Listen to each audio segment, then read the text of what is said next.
Yan, good morning. Bali ngayon po ako ay maglilipat na nitong aking RTL. Bali ngayon po pala ay na-late tayo ng paglilipat. Dapat po ito ay day 21 ang lilipat natin sa laying cage.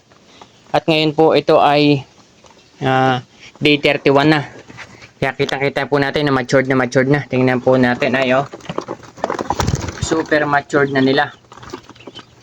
At kinakailangan talaga nating ilipat na to dahil kapag hindi pa natin nailipat to at inabot to ng itlog ay mahirap kasi baka po mabasagan na. Kasi sa day 35 ang ganito po ay medyo nag-uumpisa na pumatak. Pag maganda, day 33 may napatak na. 33 to 35 may pumapatak na talaga dyan. Bumubutas na.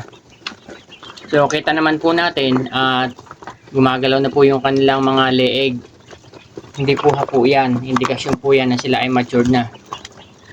Kita din po natin kapag nagbabasa na po ang ipot, ibig sabihin malapit na po yan mga itlog. Yan ang gaganda. So ako po ay maglilipat muna. Hindi natin matanggal ito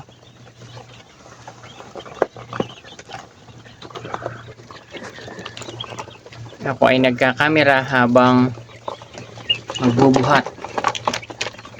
Tingnan niyo po, ang lalaki na Ang ganda, super.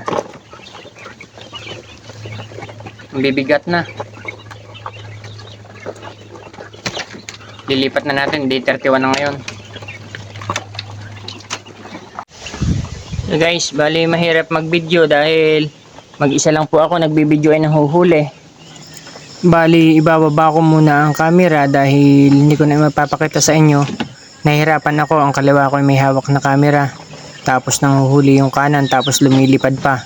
Kaya ibababa ko muna at mamaya ko na lang ipapakita sa inyo. Mahirap kasi, lumilipad, nakakawala. Kaya hindi ko po mabibideo, papakita ko na lang po mamaya sa inyo. So ito po guys.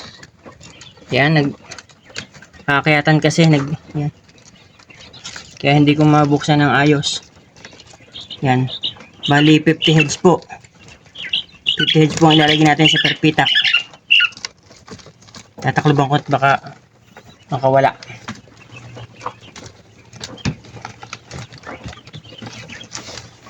So ganun po ang ating ginagawa. Yan, sa gaganda naman nila.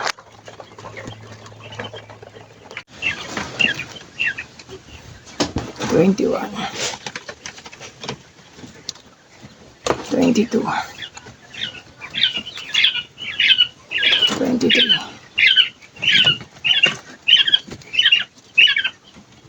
#24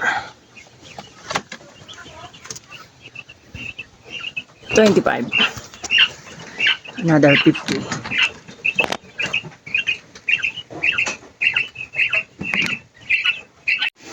Guys, bali ito na, nailipat ko na. Medyo mahirap mag-video. Kaya hindi ko po na-videohan. Habang nililipat ko kasi naglilipatan. Yan tatalon. Bali per cage, ang ginagawa ko ay tig 50 lang. Yan sila.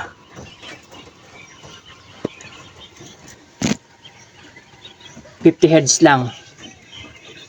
Per pitak na ito. Ganda, naninibago na sila. Napakagaganda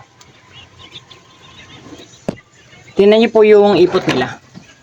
Yan. Palatandaan po na malapit na mga itlog. Kapag ganyan basag na ang ipot, may mga tubig na. Ibig sabihin talagang malapit na yung mga itlog. Kaya kinakailangan talaga yan ay lilipat na today. Yan, nung mailipat natin, ang ganda na ng pwesto nila. Hindi na sila siksikan. Ngayon pa lang sila mag-aaral tumuka diyan sa labas. Kasi doon sa loob ng brooderan, nasa loob ang kanilang painuman at saka ang patukaan. Kita nyo ang gaganda Preskong presko sila dito. Mahangin. At atin munang patukain.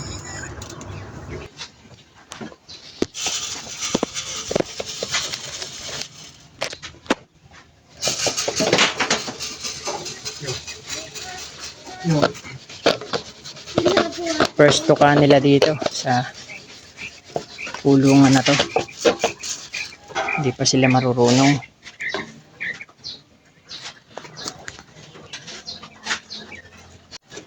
Yan, may nakikita na akong tumutuka. Tumutuka dito sa labas. Maalam na tumuka ito dito.